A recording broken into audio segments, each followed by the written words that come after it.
अच्छा, आपने कहा कि भगवत गीता पढ़ने से नहीं आएगी, समझने से आएगी। तो व्यक्ति तो बुक को पढ़ता है, जैसे भगवत गीता ग्रंथ है उसको पढ़ेगा, घर में उसको पढ़ते, वो समझेगा कैसे उसको? हाँ, तो इसीलिए आप बच्चे को स्कूल क्यों भेजते हैं? आप स्कूल कॉलेज क्यों जाते हैं? किताबें तो बाहर मार्केट में मिल रही हैं। पढ़ के डॉक्टर बन जाओ, पढ़ के इंजीनियर बन जाओ। नहीं, आपको टीचर की आवश्यकता, उसको मीडियम कहते हैं जी।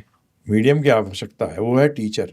आप स्कूल कॉलेज जाते हैं किताबें पढ़ने नहीं, किताबें के अंदर जो नॉलेज है उसको समझने के लिए, उस ज्ञान को समझने के लिए आप जाते हैं। तो इसी तरीके से हर ज्ञान के लिए है ये एप्लीकेबल। जी। तो भगवत गीता भी तो जो ज्ञान है उसको भी समझने के लिए आपको किसी टीचर के पास जाना पड़ेगा, जो कि उस ज्ञान को सही तरह जानता। अब देखिए, आप मेडिकल कॉलेज का ज्ञान लेना चाहते हैं, मेडिसिन का, तो आप इंजीनियर के पास तो नहीं जाएंगे ना। नहीं। और मेडिसिन का अगर आपको ज्ञान लेना है, आप उसके पास भी नहीं जाएंगे जिसने के जो एमबीबीएस का स्टूडेंट ही ना रहा, है जी, नहीं जाएंगे। तो इसी तरीके से हमने, जैसे हम आज चर्चा करते हैं भगवद गीता पे, क्योंकि हमने अपने गुरु महाराज से सुना है, भक्ति वेदांत स्वामी ठाकुर श्रील प्रभुपाद जी से जी। और वही चीज़ हम आगे पहुंचा रहे हैं, समझा रहे हैं। हमने पहले समझा ना, पढ़ा नहीं, पहले समझिए फिर पढ़िए, है ना जी। तो ज़्यादा इफेक्टिव होगा। एक्चुअली ज़्यादा इफेक्टिव बोलना भी गलत है, तभी वो इफेक्टिव होगा, नहीं तो वो होगा ही नहीं। पढ़ने से ज्ञान नहीं आया करता, समझने से ज्ञान जीवन में लगा सकते हो। पढ़ने से रटने से ज्ञान तो आ जाएगा, परंतु उसको जीवन में कैसे लगाओगे? अच्छा, समझने का अर्थ क्या है? कि जीवन में अप्लाई करना, उसको लगाना। और इसमें आपको टीचर हेल्प करता है। उसी को हम गुरु कहते हैं, शिक्षक कहते हैं, टीचर कहते हैं। अलग अलग लैंग्वेजेस में अलग अलग तरीके से लोग उनको बोध करते हैं। ठीक है ना जी, कार्य उनका एक ही है।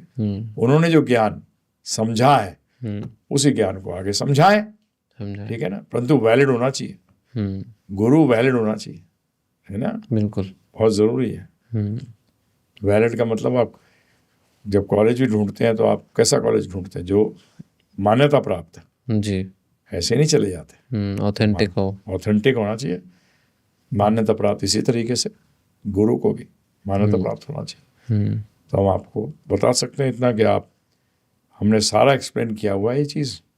आप जाइए givgita.com पे जाइए, वेबसाइट है, डाउनलोड करिए फ्री में, या आप गिव गीता ऐप पे जाइए, GIVEGITA, या आप 7210082100 पे आप हमें मिस्ड कॉल करिए और हम आपको फ्री में कोर्स भेजेंगे। जी। तो जैसे आपने बताया कि ब्राह्मण हो, मतलब क्षत्रिय, वैश्य, शूद्र, कोई भी हो, वो ये तो हिंदुओं की बात हो गई कि वो समझने के लिए एलिजिबल है। तो क्या अन्य धर्म के लोग भी, मुस्लिम धर्म के लोग, समस्त मानव जाति के लिए? अच्छा, वो भी इसको सब पढ़ सकते हैं, कोई प्रॉब्लम नहीं है उसमें? बिल्कुल नहीं, एकदम सबको पढ़ना चाहिए। अच्छा।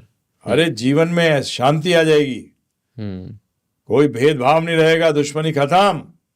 अच्छा, हाँ जी, जीवन में शांति, व्यक्तिगत रूप से और सामूहिक रूप से, दोनों तरीके से। बिल्कुल।